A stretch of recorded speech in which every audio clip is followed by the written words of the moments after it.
वाणी चल रही थी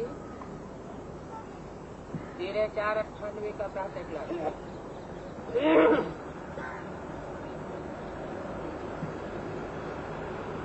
रिकॉर्ड चला है भोलेनाथ से निराला कोई और नहीं। अब बच्चे तो पहचान गए हैं कि हमको बाप अथवा माता पिता सिखलाने वाले हैं, कोई मनुष्य गुरु हमको सिखलाने वाला नहीं है। बच्चों को ही इस खुशी में रहना है। बच्चे तो बाप के सन्मुख होते हैं ना, विमुख तो नहीं होते हैं। तो सन्मुख होने वाले बच्चों को ही खुशी में रहना है। अभी तो हम बेहद के बाप के बने। हद का बाप तो 84 जन्म मिला। हद के बाप से हमें प्राप्ति वो नहीं होती जो बेहद के बाप से होती है। बेहद के बाप भी दो हैं। एक है ज्योति बिंदु बिंदु आत्माओं का बाप सुप्रीम सोल बाप, परम पिता परमात्मा शिव। और दूसरा है मनुष्य सृष्टि का बाप, प्रजापिता कहो, राम कहो, एडम कहो, आदम कहो, शंकर कहो, अनेक नाम। वो अनेक नाम भी तब पढ़ते हैं जब सुप्रीम सोल बाप उस बेहद के बाप में प्रवेश करता है जो मनुष्य सृष्टि का पिता है। अभी हम बेहद के बाप के बने हैं। प्रतिज्ञा भी बच्चे करते हैं, बाबा अभी हम आपके ही हैं, हम हैं ईश्वर के। अब हम असुरों के संबंध में नहीं हैं। हमारी बुद्धि का लगाव आपसे जुट गया है। हम आसुरी मत पर नहीं चलते हैं। अब हम ईश्वरीय मत पर चलेंगे। आसुरी मत किसको कहा जाता है? जो श्रीमत पर न चल आसुरी कर्म करते हैं। एक है ईश्वरीय कर्म, दूसरा है आसुरी कर्म।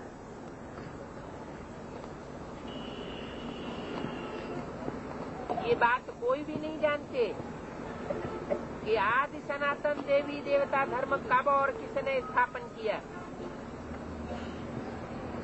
और सभी धर्म वाले अपने अपने धर्म को जानते हैं।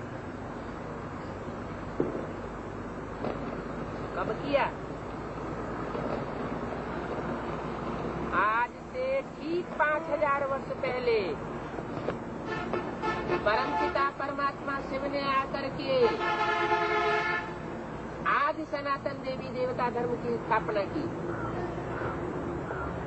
जो जिस धर्म को मानने वाले होते हैं वो उन्हीं की पूजा करते हैं। जो देवता धर्म के होंगे वो देवताओं की पूजा करेंगे। क्रिश्चियन धर्म के होंगे क्राइस्ट को मानेंगे। बौद्धी धर्म के होंगे बुद्ध को मानेंगे। सिख धर्म के होंगे गुरु नानक को मानेंगे। मुस्लिम धर्म के होंगे मोहम्मद को मानेंगे। तो जो जिस धर्म का होता है अपने धर्म पिता को मानता है। तुम हो आज सनातन देवी देवता धर्म के पक्के, और सभी धर्म वाले अपने अपने धर्म को जानते हैं। तुम 84 जन्म लेते लेते सब भूल गए। अनेक जन्मों में सुख दुख भोगते भोगते आत्मा तमो प्रधान बन गई। और धर्म तो अभी नए नए आए। 2500 वर्ष के अंदर सारे ही धर्म आ गए। जो भी विधर्मी है वो सब 2500 वर्ष के अंदर आए। उन 2500 वर्ष से पहले तुम्हारा देवी देवता सनातन धर्म था। जब रामकृष्ण की दुनिया थी, सत्युग त्रेता में देवी देवता सनातन धर्म का शुद्ध राज्य था।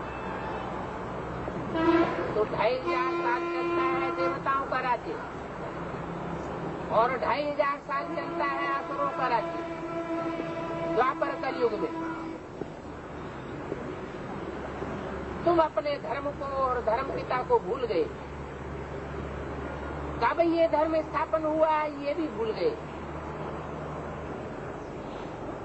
सन्यासी कहेंगे हमारा धर्म शंकराचार्य ने स्थापन किया। वो भी जानते हैं कि शंकराचार्य से सन्यास धर्म आरंभ हुआ। देवी देवता धर्म तो अब है नहीं। जब धर्म ही नहीं है, कोई देवी देवता है ही नहीं, सब आसुरी धर्मों के चक्कर में आकर के कन्वर्ट हो गए। हिंदू ही दूसरे धर्मों में कन्वर्ट हुए हैं।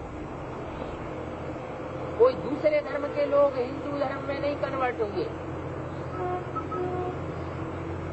लक्ष्मी नारायण आदि का कोई को पता नहीं ये कब हुए। बाप कोई नहीं जानते तो बेमुख हो गए हैं। ये भी ड्रामा की नूद है। अभी तुम बच्चे जानते हो, वेद का बाप आकर हम बच्चों को फिर से राजयोग सत्युग के लिए सिखाते हैं। सत्यखंड की दुनिया स्थापन करने के लिए, सत्ययुग की दुनिया स्थापन करने के लिए अब बाप आकर के हमको राजयोग सिखाते हैं। अब तुम बच्चों को वैकुंठ का मालिक बनना है। कृष्णपुरी में जाना है। ये तो कंसपुरी है। कंस और कृष्ण इकट्ठे नहीं हो सकते। जब इकट्ठे होते हैं वो आत्माएं तो युद्ध हो जाता है। महाभारी महाभारत गृह युद्ध हो जाता है। तो कृष्ण और कंस इकट्ठे नहीं रह सकते, जैसे दिन और रात इकट्ठी नहीं रह सकती। अभी तुम बच्चों को फकुर होना चाहिए कि हमको अब माता पिता परमात्मा सहज राजयोग सिखला रहे हैं। हमको कोई मनुष्य गुरु नहीं सिखला रहा है। बाप कहते हैं हम परम धाम से आया हूँ। पुरानी इस रावण की दुनिया में पुराने शरीर में आया हूँ। परम धाम तो सूरज चांद सितारों की दुनिया से भी पार है।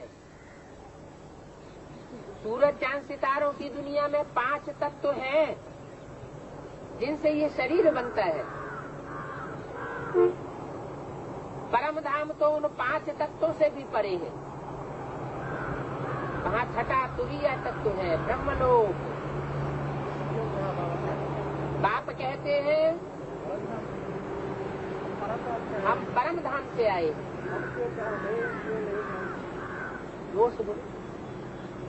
हम परम धाम से आया बताए ना। मैं परम धाम से नहीं आया, क्यों बताए? हम नहीं आया ऐसे नहीं कहा, मैं परम धाम से आया हूँ। हम परम धाम से आया, ऐसा बोला। परम धाम से आया हूँ तो तुम बच्चे भी परम धाम से आए हो। अगर परम धाम से नहीं आते तो इस सृष्टि की जनसंख्या बढ़ती नहीं जाती। हर जन्म में मनुष्यों की जनसंख्या बढ़ती जाती है। कीट पशु पक्षी पतंगों की जनसंख्या बढ़ती जाती है। अगर इसी दुनिया में ये आत्माएं होती तो पहले भी जनसंख्या बढ़ जाती। इससे साबित होता है कि इस दुनिया से परे कोई और लोक है जहाँ सिर्फ आत्माएं आत्माएं रहती है। क्रिश्चियन लोग उसे कहते हैं सुप्रीम एबोर्ड, सोल वर्ल्ड। मुसलमान लोग कहते हैं अर्श, खुदा अर्श में रहता है, साथ में आसमान में रहता है। वो ऊंचे से ऊंचा करता है। तो जहाँ से हम और हमारा बाप जिस लोक से आया है उसी लोक में अब हम सबको वापस जाना है। इस सृष्टि पर जब नई दुनिया बनेगी तो हम सबसे पहले आवेंगे। पूरे 84 का चक्र हम आदि सनातन देवी देवता धर्म की आत्माएं लगाती हैं और धर्मों को कम जन्म लेने होते हैं। वो ऑलराउंडर पार्ट नहीं बजाती हैं। तो तुम बच्चों को फखुर होना चाहिए कि हमको अब परमपिता परमात्मा सहज राजयोग सिखला रहा है। कोई मनुष्य गुरु नहीं सिखला रहा है। इब्राहिम बुद्ध कैसे गुरु नानक विवेकानंद नहीं सिखला रहे हैं। उनके आने से तो ये दुनिया नीचे ही गिरती चली गई। बाप कहते हैं मैं परमधाम से आया हूँ, पुरानी इस रावण की दुनिया में आया हूँ, पुराने शरीर में आया हूँ, पुरानी दुनिया को नया दुनिया बनाने के लिए आया हूँ। पुराने शरीर को रिजुविनेट करके नया बना देता हूँ। जैसे मनुष्य पितरों को खिलाते हैं तो आत्मा वो पुराने शरीर में आती है ना, उनके लिए पुरानी दुनिया नहीं कहेंगे, सिर्फ पुराने शरीर में आती है। फिर उनको खिलाते हैं पिलाते हैं। ये रस्म रिवाज भारत में चलती है। ये हुई भावना।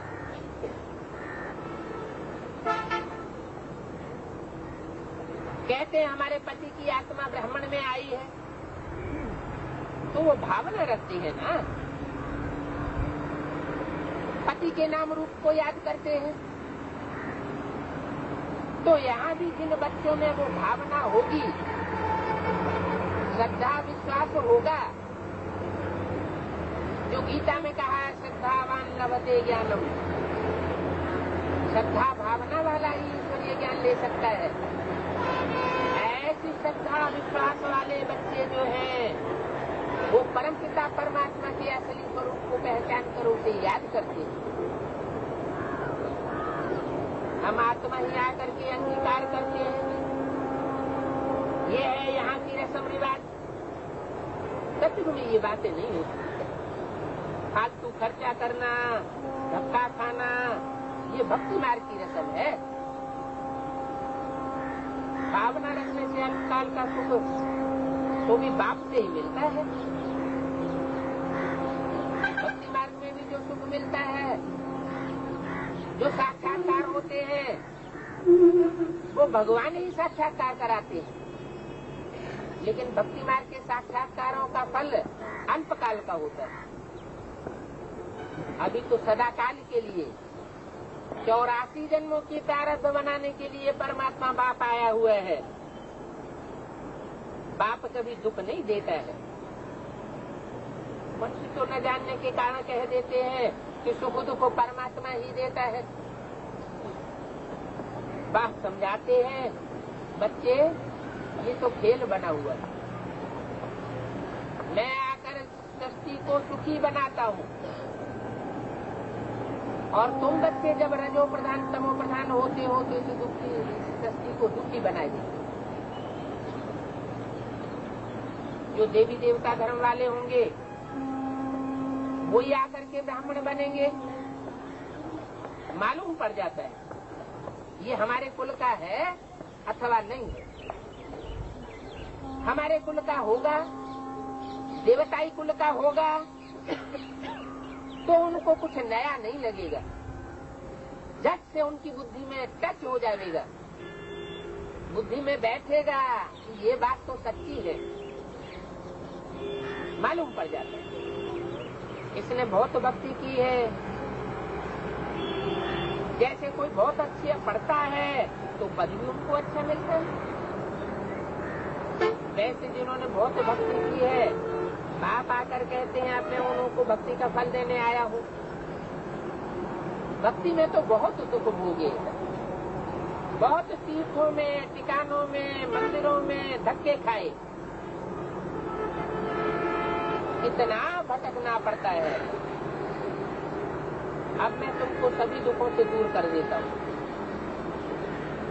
अब सतयुग त्रेता 2 युगों में तुमको कहीं मंदिर मस्जिद गिरजाघर गुरुद्वारों में भटकने की दरकार नहीं रहेगी। अगर अभी श्रीमत पर चलते रहे तो श्रेष्ठ से श्रेष्ठ बाप की मत को पकड़ेंगे तो जन्म जन्मांतर सुखाला हो जाएगा। बाप कभी उल्टी मत नहीं देंगे। सन्मुख आकर के श्रीमत देते हैं। सन्मुख अर्थात सामने सामने आकर के बताते हैं। ऐसे नहीं कहेंगे रावण कोई चीज है जो कोई की बुद्धि में बैठ करके मत देता है। ये तो सब ड्रामा में नूद है। मनुष्य बिल्कुल ही पतित बन जाते हैं माया के कारण। तुम जानते हो हम देवता बनेंगे, फिर आधा कल्प के बाद पतित बनना शुरू करेंगे। आधा कल्प है पावन देवताएं सतयुग त्रेता में, और आधा कल्प है आसुरी मनुष्य द्वापर कलयुग में, जब से दूसरे दूसरे धर्मों का आना शुरू होता है। ये बाबा भी अनुभवी था, बुजुर्ग था, साधु संत आदि सभी देखे और शास्त्र भी पढ़े। बाप जरूर अनुभवी रथ में आते होंगे,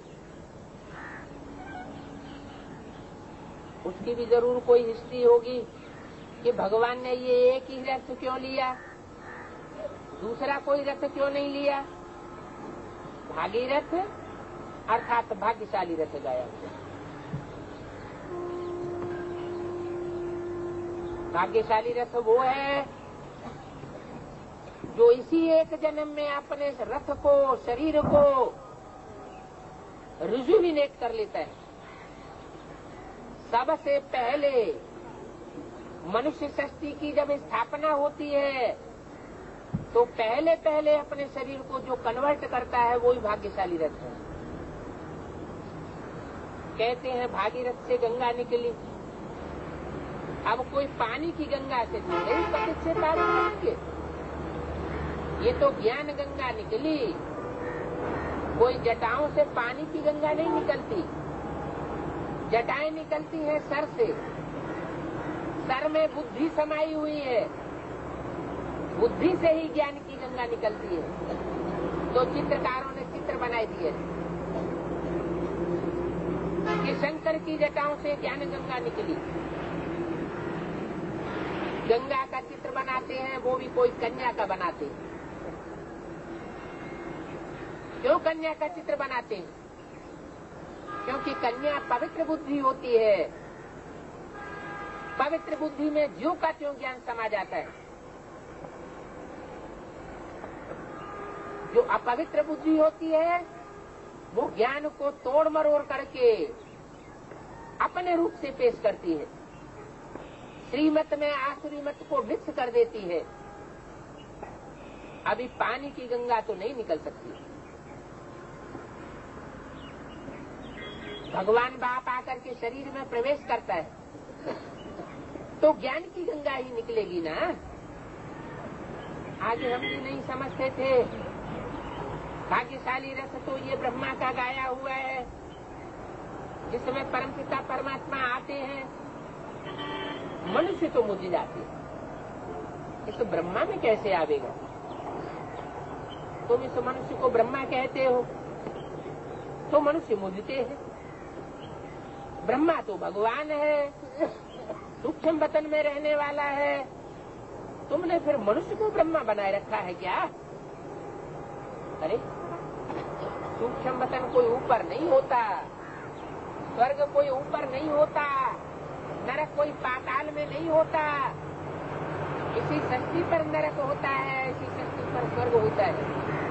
इसी सृष्टि पर सूक्ष्म मनन चिंतन मंथन की मनुष्यों की स्टेज बनती है।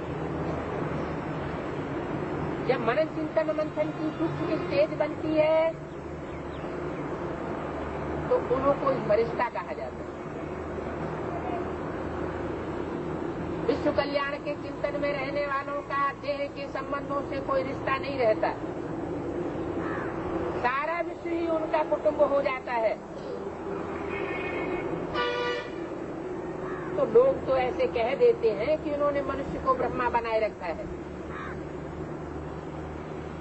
ये तो इन्हों की कल्पना है। ब्रह्मा विष्णु शंकर यहाँ कहाँ से आए? अरे अगर ब्रह्मा विष्णु शंकर यहाँ नहीं आए तो उनके चित्र कहाँ से आ गए? उनकी मूर्तियां यहाँ कहाँ से बन गई? जवाहर की मूर्ति, शिवाजी की मूर्ति, गांधी जी की मूर्ति बनी है, इससे साबित होता है वो कभी आए हैं। तो देवताओं के भी मंदिर बनते हैं, मूर्तियां बनती हैं, चित्र बनाए जाते हैं। उन चित्रों में अनेक प्रकार की कवियों ने, चित्रकारों ने भाव भंगिमा भरी हुई है। उन चित्रों से चरित्र झलकता है, उन चित्रों का कोई अर्थ है, तो जरूर इस दुनिया में आए होंगे। कहते हैं शंकर यहाँ कहाँ से आवेगा? अरे प्रजापिता ब्रह्मा के मुख से ब्राह्मण पैदा हुए तो जरूर यहाँ ही होंगे ना। ब्राह्मण तो देवता बनते हैं, जरूर ब्रह्मा विष्णु शंकर पहले ब्रह्मा की औलाद ब्राह्मण बने होंगे।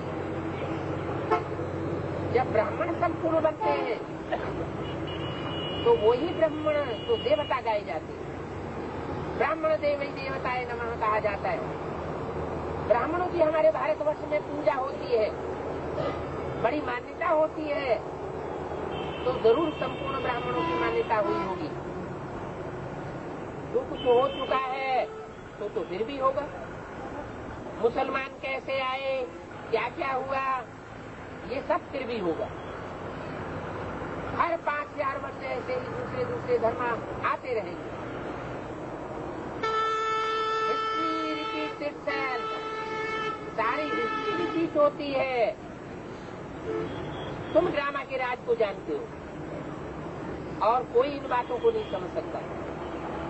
तुम कह देते हैं ड्रामा की आयु लाखों वर्ष है, लाखों हजारों साल कह देते हैं, फिर कहते प्रलय ही हो जाती है। अब प्रलय तो कभी होती नहीं। प्रलय का मतलब है सब कुछ खलास हो जाए। अगर सब कुछ ही खलास हो जाएगा तो नई सृष्टि कहाँ से आवेगी? दुनिया में कभी बीज का नाश नहीं होता। तो मनुष्य सृष्टि की 9 लाख बीज रूप आत्माएं हैं। वो 9 लाख सृष्टि के 84 जन्म में सृष्टि पर रहते हैं। बीज रूप आत्माएं आसमान के सितारों की तरह है। सारे संसार में कयामत के समय में चमकेंगी, ज्ञान की लाइट मारेंगी।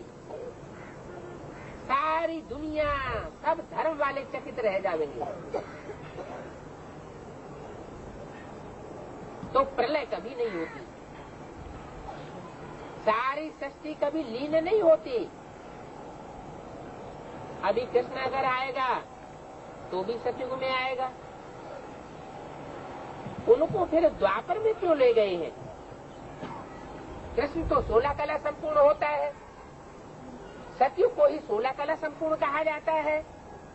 त्रेता में 2 कलाएं कम हो जाती हैं, 14 कला संपन्न युग है। द्वापर में 8 कलाएं बताई गई हैं शास्त्रों में। कलयुग को कलाहीन कहा जाता है। तो द्वापर में कृष्ण कहाँ से आया? ये भी शास्त्रों में मनुष्यों ने मुझ कर दी है। अगर द्वापर युग के अंत में कृष्ण भगवान के रूप में आया होता तो पापी कलयुग की स्थापना करेगा क्या? भगवान आए और पापी कलयुगी दुनिया की स्थापना करके जाए तो भगवान के आने का फायदा क्या हुआ? भगवान को आता ही है पापी कलयुगी सत्य की सतो प्रधान देवताओं की दुनिया स्थापन करने। आसुरी सृष्टि का खलासा हो जाता है तो प्रलय कभी नहीं होती है। गाते भी है हे पतित पावन आओ, तो जरूर पतित दुनिया में आकर के पतितों को पावन बनावेंगे ना। ऐसे नहीं कि भगवान सतयुग में भी आता है, त्रेता में भी राम बन के आता है, द्वापर में भी महात्मा भगवान बुद्ध बन के आ जाता है, हर युग में परमात्मा आता है और दुनिया नीचे गिरती चली जाती है। मनुष्यों की कलाएं कम होती जाती हैं। नहीं, भगवान जब आता है तो गिरती कला के मनुष्यों को चढ़ती कला में चढ़ाता है। दुनिया 16 कला संपूर्ण गुणों वाली हो जाती है। नई सतयुगी दुनिया में सभी मनुष्य आत्माएं सर्वगुण संपन्न, 16 कला संपूर्ण, संपूर्ण हिंसक, मर्यादा पुरुषोत्तम हो जाएंगे। मैं ज्ञान का सागर हूँ। ज्ञान का सागर ही सृष्टि के आदि मध्य अंत का राज समझा सकते हैं। पुरानी दुनिया को नया कैसे बनाता हूँ तो बैठ बच्चों को समझाता हूँ। वो हद के घर की बात होती है, ये है बेहद का घर। बाप का तो प्यार रहता है बच्चों में, तब तो भक्ति मार्ग में भी इतनी मदद करते हैं। मनुष्य तो इतनी मदद कर न सके।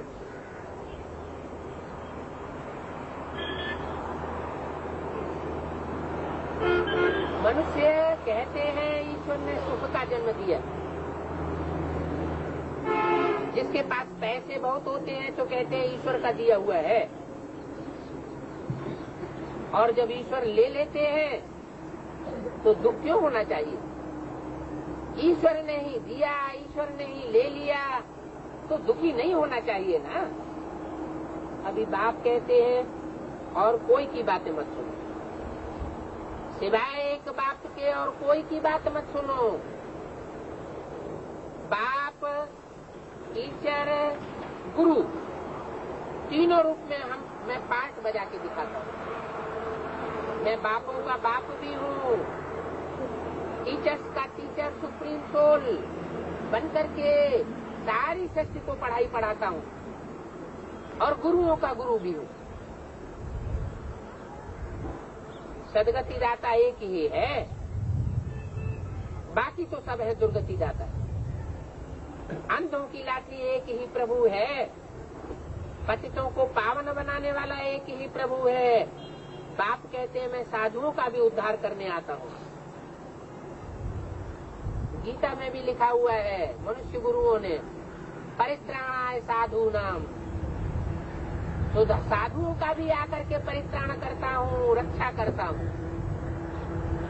वो साधु लोग भले प्रवचन देते हैं, दुनिया को रास्ता बताते हैं, लेकिन जब असुरों का उनके ऊपर प्रकोप होता है तो वो अपनी रक्षा खुद नहीं कर पाते। उनकी रक्षा के लिए भी भगवान को आना पड़ता है। तुम सब ब्रह्मा कुमार कुमारी हैं, ब्रह्मा की औलाद हो। कैसे औलाद हो? इस सृष्टि पर ब्रह्मा कहाँ से आया? ब्रह्मा कोई ऊपर से नहीं आता है। इस पुरानी पतित दुनिया के मनुष्यों में से ही कोई एक पाठधारी है विशेषात्मा। उसे कृष्ण की सोल कहो, ब्रह्मा की सोल कहो,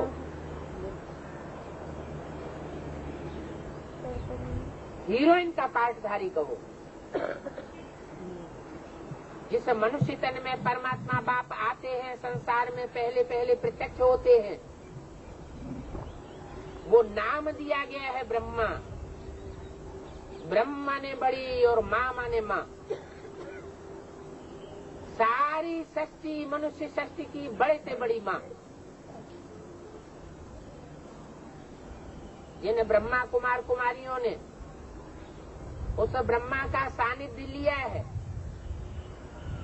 उनमें से कोई भी नहीं कह सकता कि बाबा ने हमको प्यार नहीं दिया। दृष्टि से भी प्यार दिया, कभी टेढ़ी आंख नहीं की, वाचा से भी प्यार किया, कर्मणा से भी प्यार किया, तन से, मन से, धन से, सब प्रकार से ब्राह्मण बच्चों को सुखी ही दिया। कभी कोई बच्चा ये अनुभव नहीं किया कि माँ ने हमको दुख दिया। तो वो सुप्रीम सोल बड़ी से बड़ी माँ बन करके आता है, जिसका नाम पड़ता है काम के आधार पर ब्रह्मा। हम सब उस ब्रह्मा की औलाद बनते हैं। शास्त्रों में तो लिख दिया है ब्रह्मा के मुख से ब्राह्मण निकले। अब कोई ब्रह्मा के मुख में मशीन थोड़ी रखी हुई थी कि हुआ किया और ब्राह्मण निकल पड़े मुख में से। ये तो मुख में से जो वाणी निकलती है, मीठी मीठी वाणी निकलती है। कृष्ण के ही अंतिम जन्म में परमात्मा प्रवेश करके उसको ब्रह्मा नाम देता है। उस मीठी वाणी का नाम बांसुरी रख दिया है, मुरली रख दिया है। वो मीठी तान सुनाता है। मीठी तान का ही नाम बांसुरी है, बाकी कोई दूसरा वाद्य यंत्र ऐसा नहीं होता जो इतनी मीठी तान सुनाए। परंतु ब्राह्मण दो प्रकार के पैदा होते हैं। एक गुरु वशिष्ठ और विश्वामित्र जैसे पुरुषार्थी ब्राह्मण पैदा होते हैं, जिनकी संख्या कम होती है।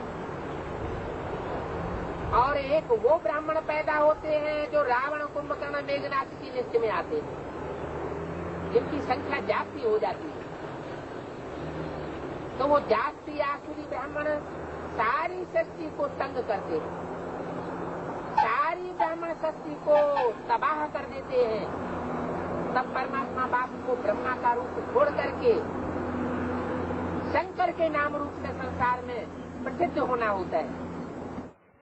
शंकर के मंदिरों में, शिव शंकर भोलेनाथ के मंदिरों में बांसुरी की तान नहीं सुनाई जाती।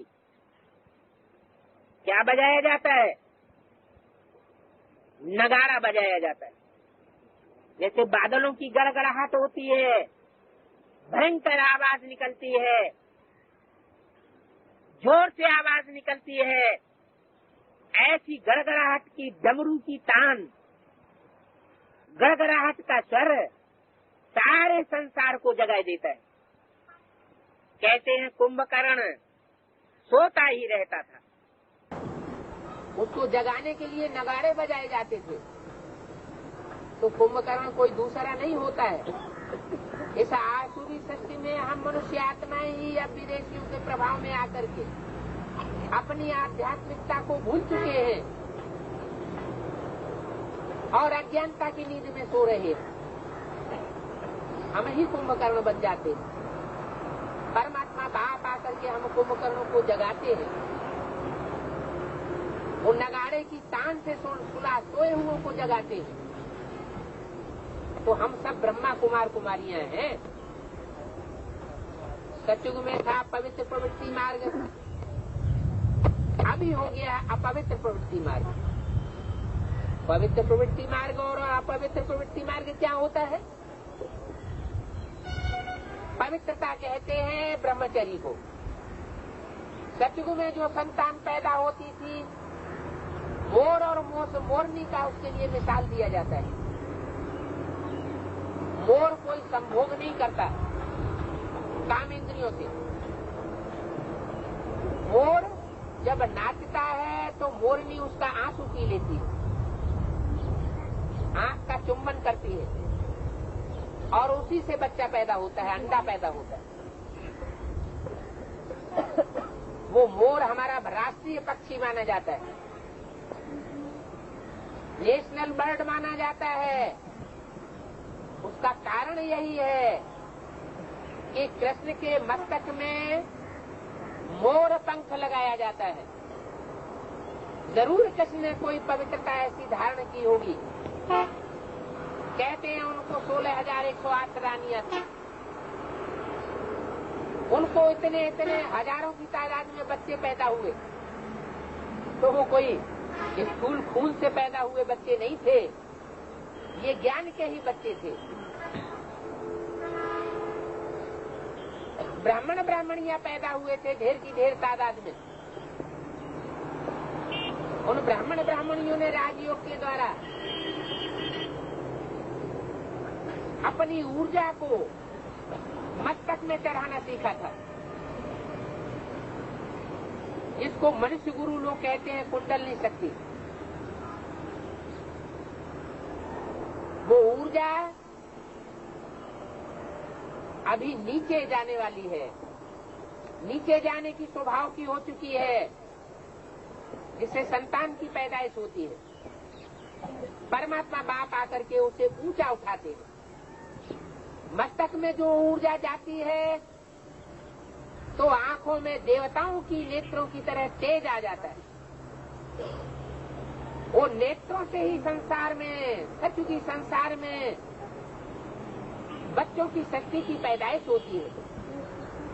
वहाँ ढेर के ढेर बच्चे पैदा नहीं होते, सारे जीवन में 2 बच्चे पैदा होते हैं, एक बच्चा और एक बच्ची। वो शेष इंद्रियों की पैदाइश है। शेष इंद्रियां कही जाती हैं नाक, आंख, कान, मुख। वहाँ सत्युग में मुख का प्यार होगा, ये गूमूत का छीछी प्यार नहीं होगा। गूमूत की छीछी औलाद वहाँ पैदा नहीं होगी। तो सत्युग त्रेता में रामकृष्ण की दुनिया में होता है पवित्र प्रवृत्ति मार्ग, और अब है इस दुनिया में गूमूत की औलाद, अपवित्र प्रवृत्ति मार्ग। जो पैदाइश होती है वो पैदा होते समय भी माँ को दुख देती है, मध्य में भी दुख देती है और अंत में भी दुखी करती है। आज की औलाद बिच्छू चिन्हन पैदा होती है, वो औलाद नहीं है, असुर पैदा होते हैं। अभी परमात्मा बाप हमको आकर के ऐसी राजयोग की प्रक्रिया सिखाते हैं, जिस प्रक्रिया से 150-200 वर्ष की लंबी एज हमें प्राप्त होगी। हमारी ऊर्जा नीचे क्षरित नहीं होगी, ऊर्जा ऐसी होगी जो सृष्टि पावन बन जाएगी। प्रकृति के 5 तत्व सतो प्रधान बन जाएंगे, ये शरीर भी सतो प्रधान बन जाएगा, कंचन काया बन जाएगी। अभी पवित्र प्रवृत्ति मार्ग बदल करके अपवित्र प्रवृत्ति मार्ग हो गया, क्षण भंगुर सुख हो गया है। सतयुग में देवी देवताओं का क्षण भंगुर सुख नहीं होता।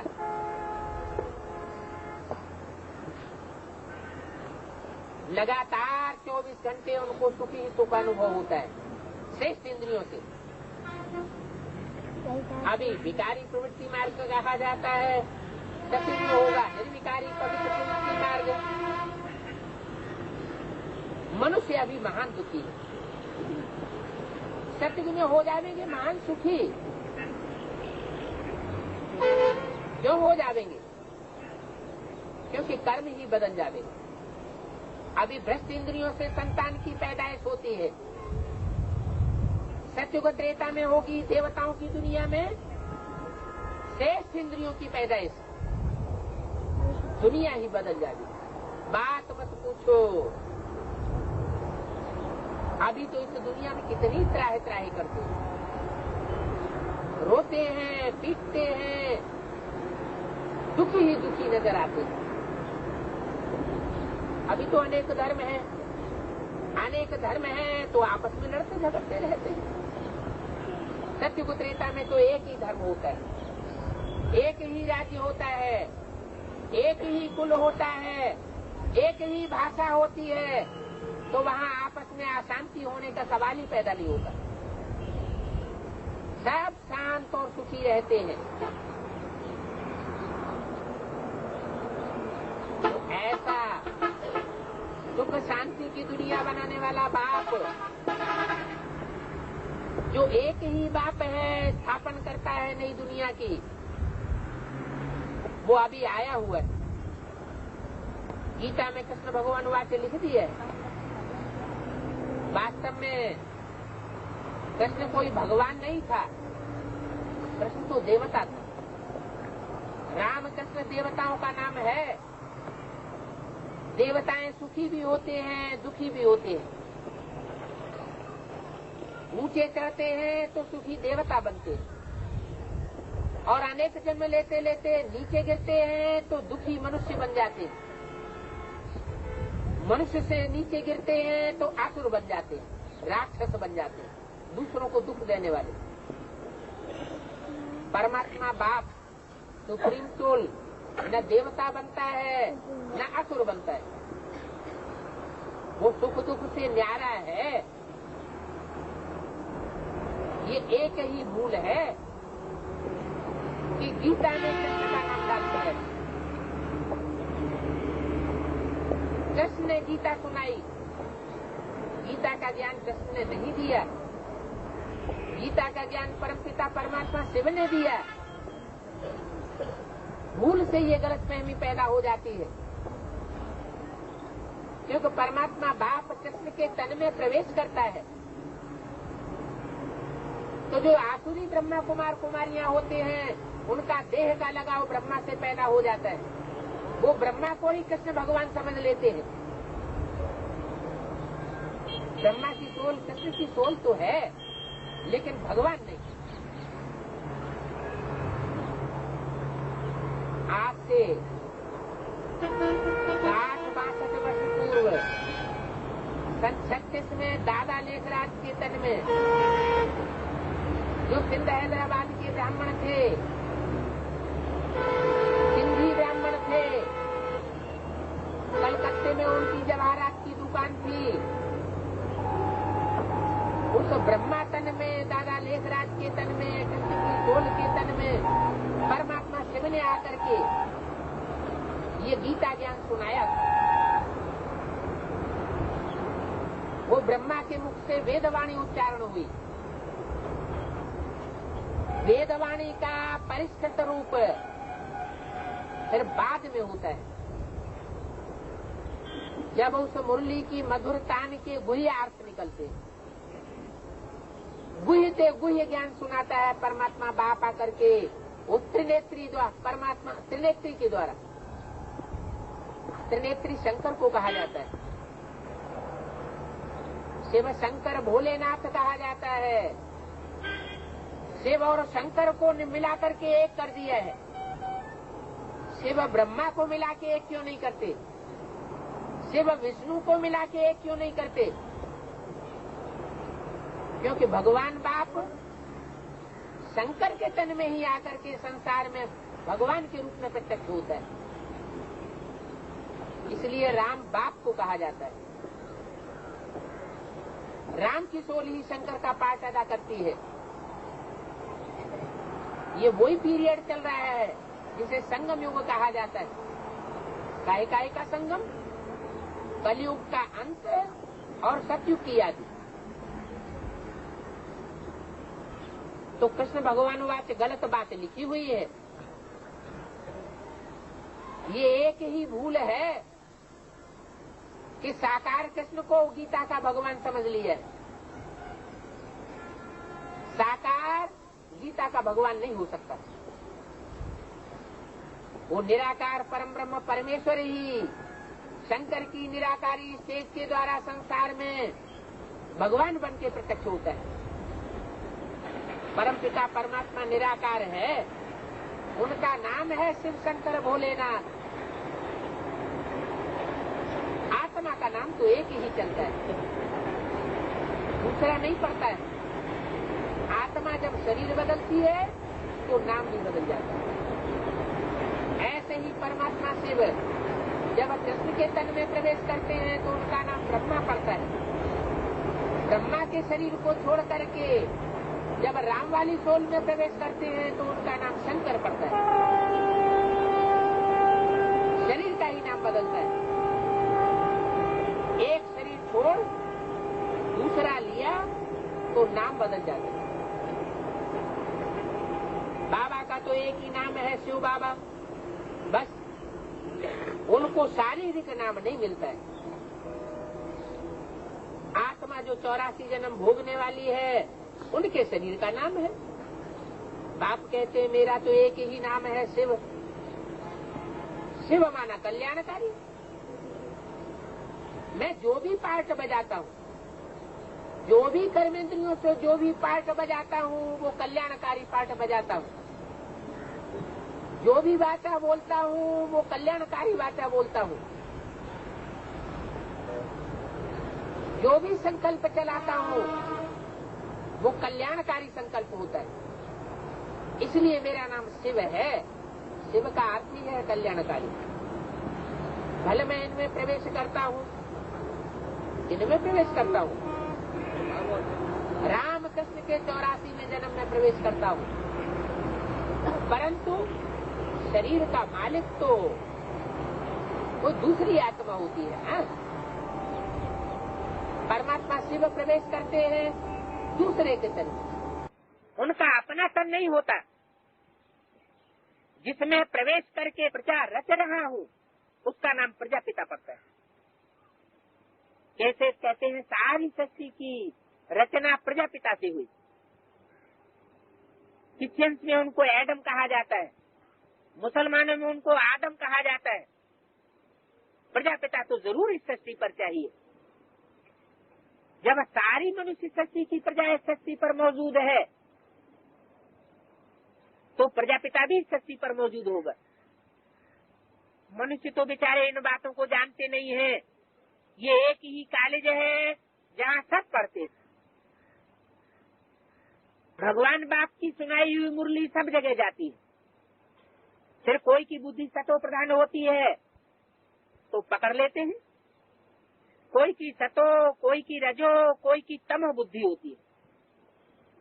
बिल्कुल ही उनको धारणा नहीं होती है। एक कान से सुनते हैं दूसरे कान से निकाल देते हैं। तो कहेंगे उनके पूर्व जन्म के कर्म ही ऐसे खोटे हैं जो परमात्मा बाप की वाणी उनकी बुद्धि में नहीं बैठती। तो उसमें बाप क्या करे? सब तो एक समान हो भी नहीं सकते। अगर परमात्मा बाप आकर के राजयोग की जो पढ़ाई पढ़ाता है उस पढ़ाई से सब समान बन जाए तो सारे ही लक्ष्मी नारायण बन जाए, सारे ही विश्व के मालिक बन जाए। लेकिन ऐसा नियम नहीं। अपनी अपनी पढ़ाई के अनुसार, अपनी अपनी धारणा के अनुसार सब नंबरवार बनते। ये ईश्वरीय कॉलेज है। ईश्वरीय पढ़ाई पढ़ाने वाला एक ही बाप है। जिनको पढ़ाते हैं वो धारणा करके फिर टीचर बन जाते हैं दूसरों को पढ़ाने के लिए। हर एक को देखना चाहिए मेरी सतो प्रधान बुद्धि है या तमो प्रधान बुद्धि है। मैं मम्मा बाबा मिसल दूसरों को समझा सकता हूँ, अगर नहीं समझा सकता हूँ सिर्फ सुनता हूँ और सुन करके धारणा करके दूसरों को सुना ही नहीं सकता तो जरूर मेरी बुद्धि तमो प्रधान। बाबा के पास तो सब सेंटर्स का समाचार आना चाहिए। कितने स्टूडेंट्स रेगुलर पढ़ाई पढ़ते हैं? जो रेगुलर स्टूडेंट्स होते हैं वो जरूर पढ़ाई अच्छी पढ़ते होंगे, जरूर अच्छे मार्क्स से पास होंगे।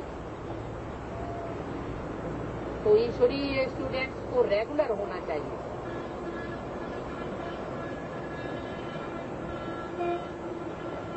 देखना है अपन को हम ब्राह्मण बनने के बाद कब से पवित्र रहते हैं। बाप को सब पोता मेल मालूम पड़ना चाहिए। माता पिता बड़े हैं ना, तो बच्चों की हर एक्टिविटी का माता पिता को पता चलना चाहिए। जगदम्बा माँ भी बच्ची ठहरी। कहते हैं ब्रह्मा की बेटी जगदम्बा सरस्वती थी बेटी, लेकिन सारे जगत की अम्बा का टाइटल उसको मिल गया। जरूर ऐसे कर्म किए होंगे। ये बाबा इस दुनिया का अनुभवी है। ड्रामा में मुख्य एक्टर्स देखे जाते हैं, बाप ने ये भी रख लिया है, जरूर कुछ तो होगा ना।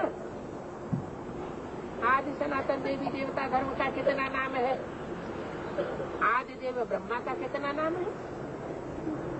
मनुष्य नहीं समझते हैं आदि देव किसको कहा जाता है। शास्त्रों में स्तुतियां लिखी हुई हैं, तुम आदि देव है, पुरुष है, पुराण है, तुम आदि पुरुष हो, लेकिन जानते नहीं है इस सृष्टि का आदि पुरुष कौन है। वास्तव में शंकर को ही आदि पुरुष कहा जाता है। शंकर पार्वती को ही आदि देवी आदि देव कहा जाता है। वही इस नई सृष्टि के पिता हैं, पुरानी सृष्टि के भी वही पिता हैं। वास्तव में आदि देव और आदि देवी माता पिता यह बनते, ये बन जाते हैं। कौन? ब्रह्मा सरस्वती जब कोई दूसरे ब्राह्मण बच्चों में प्रवेश करते हैं, जो पावरफुल ब्राह्मण पुरुषार्थी आत्माएं होती हैं, इस सत्य रूपी रंगमंच पर हीरो हीरोइन का पार्ट बजाने वाले होते हैं, उनमें जब ब्रह्मा सरस्वती की सोल प्रवेश करती है तो उनका नाम ही संसार में प्रसिद्ध होता है शंकर पार्वती। वही जगत के माता पिता बनते हैं। इसलिए बोला कि वास्तव में आदि देव और आदि देवी माता पिता यह बनते, माना ब्रह्मा सरस्वती बनते, फिर इनके मुख से सरस्वती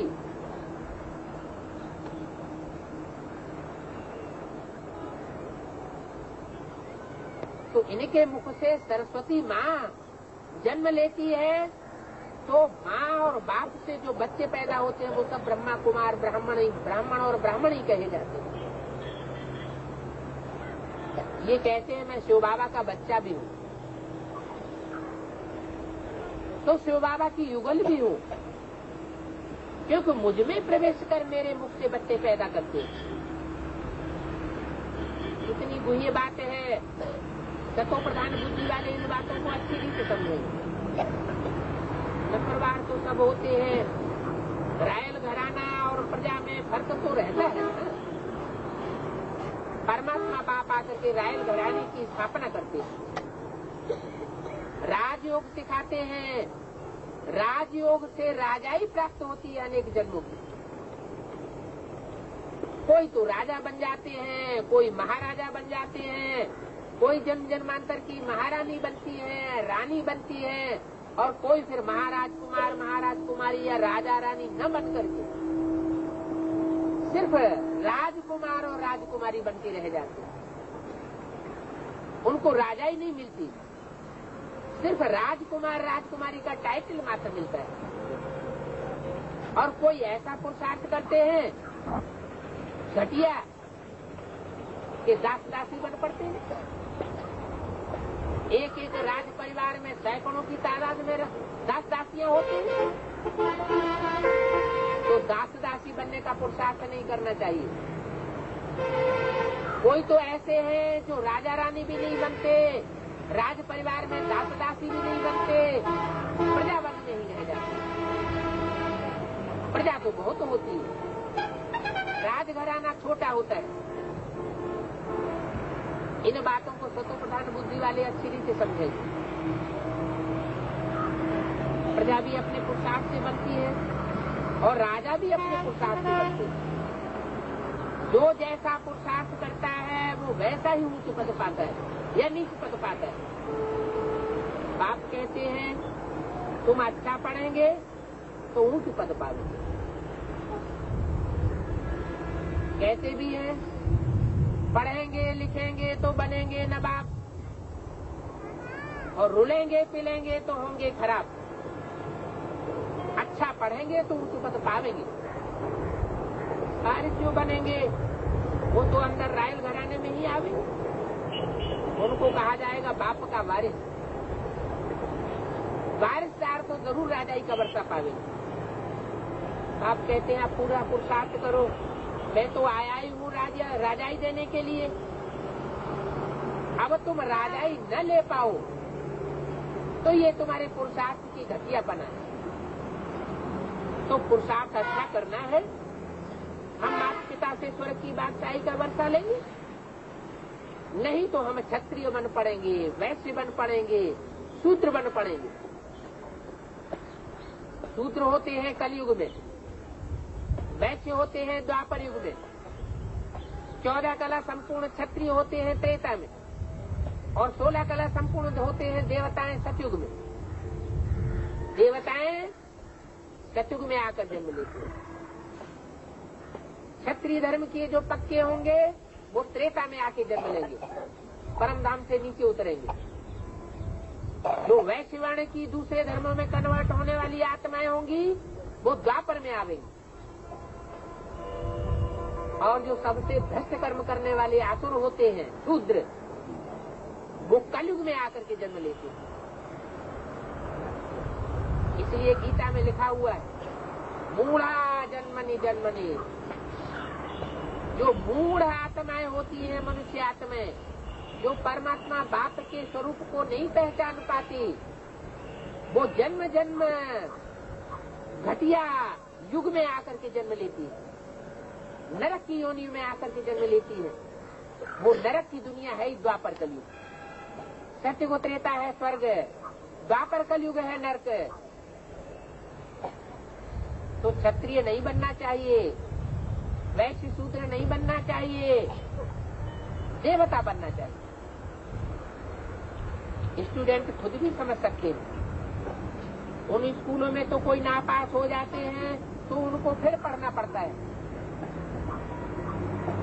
दोबारा पढ़ाई पढ़ते हैं और फिर पास हो जाते हैं। ये तो एक ही पढ़ाई है और एक ही बार परमात्मा बाप आकर के पढ़ाते हैं और एक ही बार इसका फाइनल रिजल्ट निकलता है। जो देवता बनने होते हैं वो देवता बन जाते हैं, जिनको क्षत्रिय बनना होगा वो क्षत्रिय बन जाएंगे, थर्ड क्लास वैश्य बनना होगा तो वैश्य बन जाएंगे, शूद्र कुल में आकर कलयुग में जन्म लेना होगा तो शूद्र बन जाएंगे।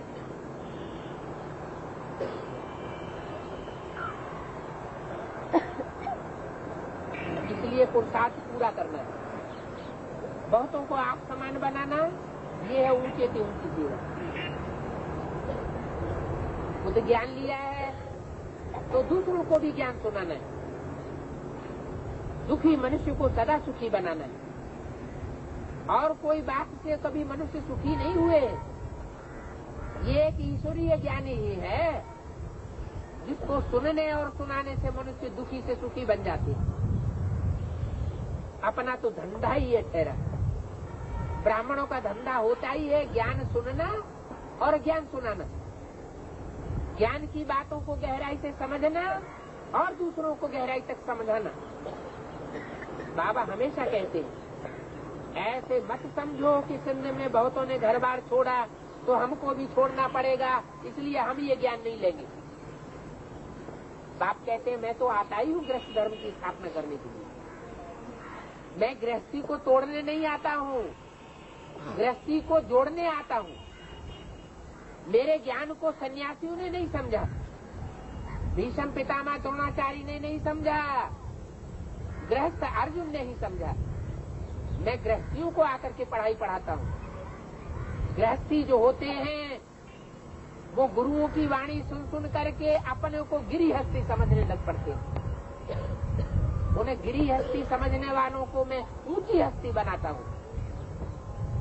इसलिए गृहस्थ धर्म सबसे ऊंचा है, बशर्ते परमात्मा बाप भगवान की मत पर चलने वाला हो।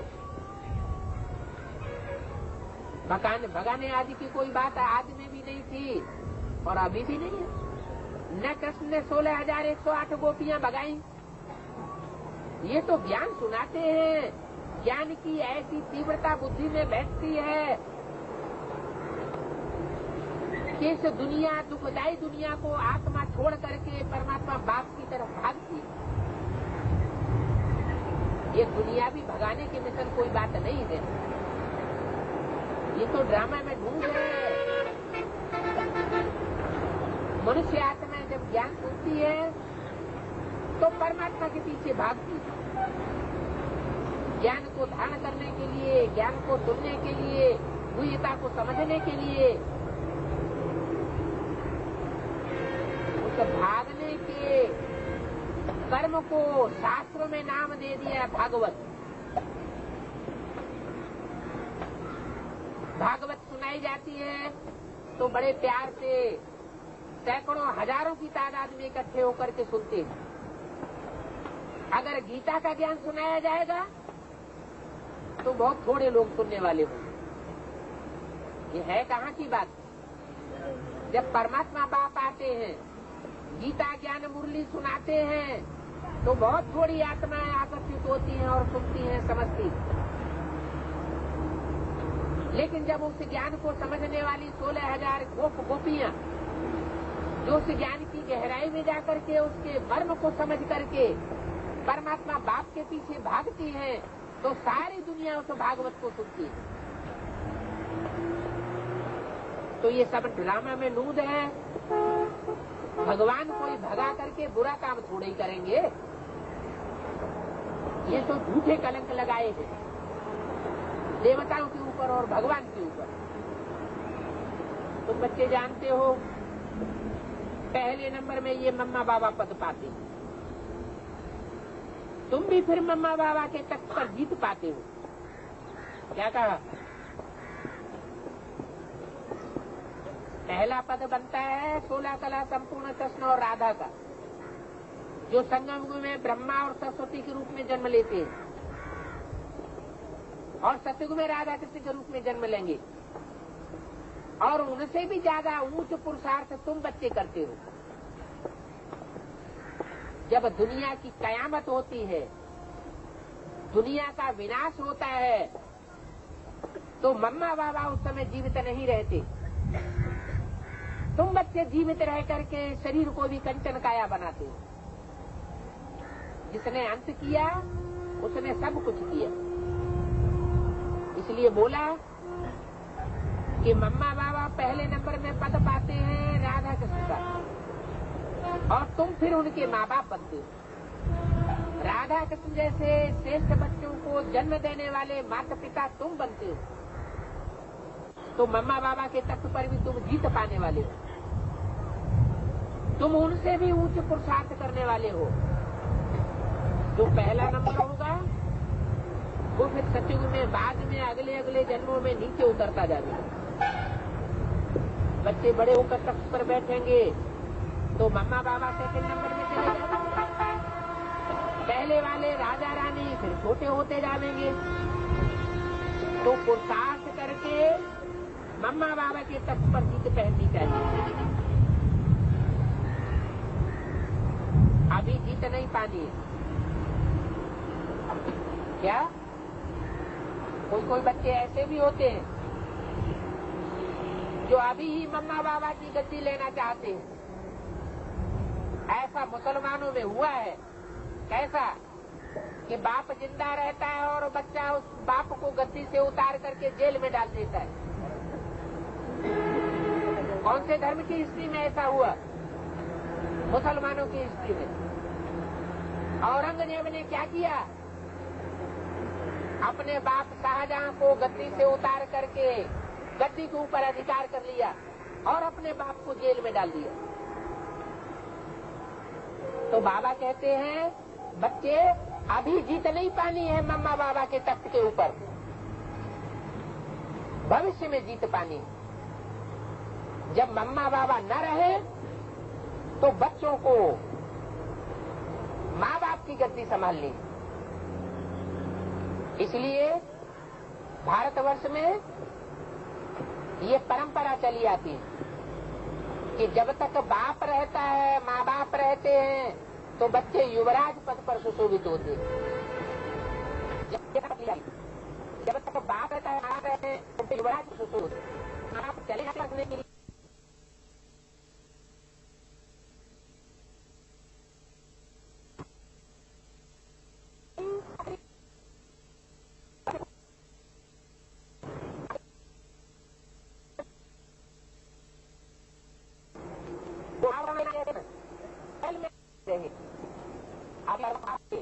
को भी